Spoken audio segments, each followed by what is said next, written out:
ஓம் சாந்தி. பாபாவின் நினைவோடு 23/1/2025 முரளியின் சாரத்தை பார்க்கலாம். பாபா கேள்வி கேட்குறாங்க. எந்த குழந்தைகள் பிராமண வாழ்க்கையில் ஞான தாரணை செய்திருக்கிறார்களோ அவர்களது அடையாளம் என்னென்னு? அவர்களது நடத்தை தேவதைகளைப் போன்று இருக்கும். அவர்களிடத்தில் தெய்வீக குணங்களின் தாரணை இருக்கும். அவர்களுக்கு ஞான சிந்தனை செய்யும் பயிற்சி இருக்கும். அவர்கள் ஒரு பொழுதும் அசுர விஷயங்கள் அல்லது அசுத்தங்களை சிந்திக்க மாட்டாங்க.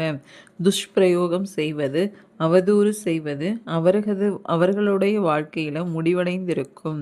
அவர்களது முகம் எப்பொழுதும் புன்முறுவலுடன் இருக்கும்னு பாபா சொல்லியிருக்காங்க. நெக்ஸ்ட், எதில் மாயாஜாலம் இருக்கின்றது என்று பாபா கூறுகின்றார். பதில்: முரளி, அதாவது புல்லாங்குழல் என்றால் ஞானம் கொடுப்பதாகும். முரளியில் மாயாஜாலம் இருக்கின்றது என்ற மகிமையும் இருக்கின்றது இல்லையா? ஆக அவசியம் ஏதாவது மாயாஜாலம் இருக்கும் இல்லையா? சாமானியர்கள் கூட புல்லாங்குழல் வாசித்து கொண்டிருக்கின்றனர். இந்த முரளியில் புல்லாங்குழலில் ஞானம் என்ற மாயாஜாலம் இருக்கின்றது. அஞ்ஞானத்தை மாயாஜாலம் என்று கூறுவது கிடையாது இல்லையா? முரளிதான் மாயாஜாலம் என்று கூறுகின்றோம். ஞானத்தின் மூலம் மனிதர்களிலிருந்து தேவதையாக ஆகுறீங்கன்னு பாபா சொல்கிறாங்க. நெக்ஸ்ட்டு, எது உண்மையான ரத்தினம், அதை யாரும் கொள்ளையடிக்க முடியாது என்று பாபா கூறியிருப்பது என்ன? பாபா சொல்கிறாங்க, உங்களது முகம் சதா புன்முறுவலுடன் இருக்கணும். இல்லை என்றால் ஞானம் இல்லை என்று தான் சொல்லப்படும். வாயில் சதா ரத்தினங்கள் வெளிப்படணும். இந்த லக்ஷ்மி நாராயணனை பாருங்க, எவ்வளவு புன்முறுவலுடன் இருக்கிறாங்க. இவர்களது ஆத்மா ஞான ரத்தினங்களை தாரணை செய்திருந்தார். வாயில் எப்பொழுதும் ஞான ரத்தினங்கள் வெளிப்பட்டன. ரத்தினங்களை மட்டுமே கேட்டு கூறி எவ்வளவு குஷியுடன் இருக்கின்றனர். நீங்கள் இப்பொழுது அடையக்கூடிய ஞான ரத்தினங்கள் அனைத்துமே பிறகு வைர நகைகளாக ஆகிவிடும். 9 ரத்தினங்களின் மாலையானது வைர நகைகளின் மாலை கிடையாது. இது ஞான ரத்தினங்களின் மாலையாகும். மனிதர்கள் அந்த ரத்தினம் என்று நினைத்து கொண்டு மோதிரம் போன்றவைகளை அணிந்து கொள்ளுகின்றனர். இந்த ஞான ரத்தினங்களின் மாலை புருஷோத்தம சங்கம யுகத்தில்தான் உருவாகின்றது. இந்த ரத்தினங்கள் தான் உங்களை எதிர்காலத்தில் 21 பிறவிகளுக்கு செல்வந்தர்களாக ஆக்குகிறது. இதை யாருமே கொள்ளையடிக்க முடியாது. இங்கு நீங்கள் வைர நகைகளை அணிந்து கொண்டால் உடனேயே கொள்ளையர்கள் கொள்ளையடித்து விடுவர். ஆக தன்னை மிக மிக புத்திசாலிகளாக ஆக்கிக்கொள்ள வேண்டும். அசுர அவகுணங்களை நீக்க வேண்டும்னு பாபா சொல்கிறாங்க. நெக்ஸ்ட்டு, ஆத்மா சரீரம் விடும் பொழுது எது அனைத்தும் அழிந்து போய் விடுகின்றது, எது மட்டுமே இருக்கின்றது என்று பாபா கூறியிருப்பது என்ன?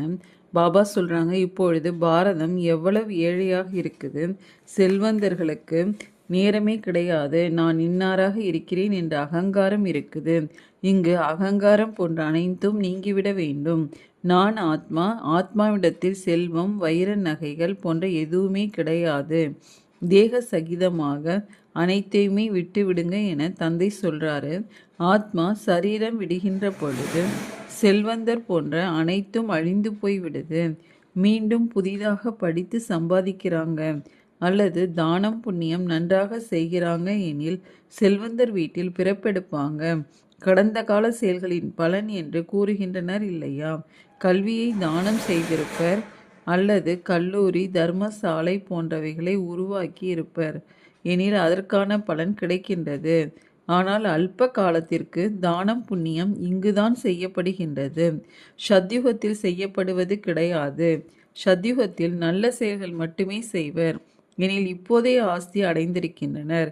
அங்கு எந்த விகர்மமும் ஏற்படுவது கிடையாது. ஏனெனில் ராவணனே கிடையாது. ஏழைகளும் பாவக்காரியம் செய்ய மாட்டார்கள். இங்கு செல்வந்தர்களும் பாவக்காரியம் செய்கின்றனர். அதனால்தான் இந்த வியாதிகள் போன்றவைகளினால் துக்கம் ஏற்படுகிறது. அங்கு விகாரத்தில் செல்வதே கிடையாது எனும் பொழுது விகர்மம் எப்படி ஏற்படும்? அனைத்திற்கும் ஆதாரம் செயல்களில்தான் இருக்கின்றதுன்னு பாபா சொல்லியிருக்காங்க. நெக்ஸ்ட், எது செய்யவில்லை என்றால் முட்டாளாக ஆகிவிடுவோம் என்று பாபா கூறுவது என்ன? பாபா சொல்கிறாங்க, யார் ஞான சிந்தனை செய்கிறார்களோ அவர்களுக்கு தாரணையும் நன்றாக இருக்கும். ஞான சிந்தனை செய்யவில்லை என்றால் முட்டாளாக ஆகிவிடுவாங்க. முரளி நடத்துபவர்களுக்கு ஞான சிந்தனை ஏற்பட்டு கொண்டே இருக்கும். இந்த தலைப்பில் இதை புரிய வைக்க வேண்டும். தானாகவே ஞான சிந்தனை ஏற்பட்டு கொண்டே இருக்கும். இன்னார் வர இருக்கின்றார்கள், அவர்களுக்கும் ஆர்வத்துடன் புரிய வைப்பார்கள். சிறிதளவாவது புரிந்து கொள்ளுவர். பாக்கியத்தின் மீது இருக்கின்றது. சிலருக்கு உடனேயே நிச்சயம் ஏற்பட்டு விடுகின்றதுன்னு பாபா சொல்லியிருக்காங்க. நெக்ஸ்ட்டு, யார் மீண்டும் வந்தால் அவர்கள் என்ன பதில் சொல்லுவார்கள் என்று பாபா கூறியிருப்பது என்ன?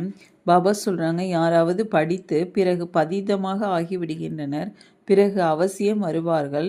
அவர்களை வரவேற்பு அறையில் அமர செய்வீர்களா, அல்லது சென்று விடுங்கள் என்று கூறுவீர்களா? ஏன் இவ்வளவு நாட்கள் வரவில்லை என்று அவசியம் கேட்பீங்க. மாயிடம் தோல்வியடைந்து விட்டேன் என்று சொல்லுவாங்க. இவ்வாறு பலர் வர்றாங்க. ஞானம் மிகவும் நன்றாக இருந்தது, ஆனால் மாயை தோல்வியை செய்துவிட்டது. நினைவு இருக்கும் இல்லையா? பக்தியில் தோல்வி மற்றும் வெற்றிக்கான விஷயமே கிடையாது. இது தாரணை செய்ய வேண்டிய ஞானமாகும்னு பாபா சொல்கிறாங்க. நெக்ஸ்ட்டு, யாரை யதார்த்த முறையில் மனிதர்கள் அறியவில்லை என்று பாபா கூறுகின்றார். பாபா சொல்கிறாங்க, தந்தையின் பெயர் சிவன், குழந்தைகள் சாலிகிராம் என்று சொல்லப்படுறாங்க. அதற்கும் பூஜை நடைபெறுது. சிவபாபா என்று கூறி அனைவரும் நினைவு செய்கிறாங்க. மற்றொன்று, பிரம்மாவையும் பாபா என்று சொல்லுகிறாங்க. பிரஜாபிதா பிரம்மா என்று பலர் சொல்கிறாங்க. ஆனால் அவரை யதார்த்த முறையில் யாருமே தெரிஞ்சிருக்கல. பிரம்மா யாருடைய குழந்தை? பரமபிதா பரமாத்மா சிவன் அவரை தத்தெடுத்திருக்கின்றார் என்று நீங்கள் சொல்கிறீங்க. இவர் சரீரதாரி அல்லவா? அனைத்து ஆத்மாக்களும் ஈஸ்வரனின் குழந்தைகள் ஆவர்.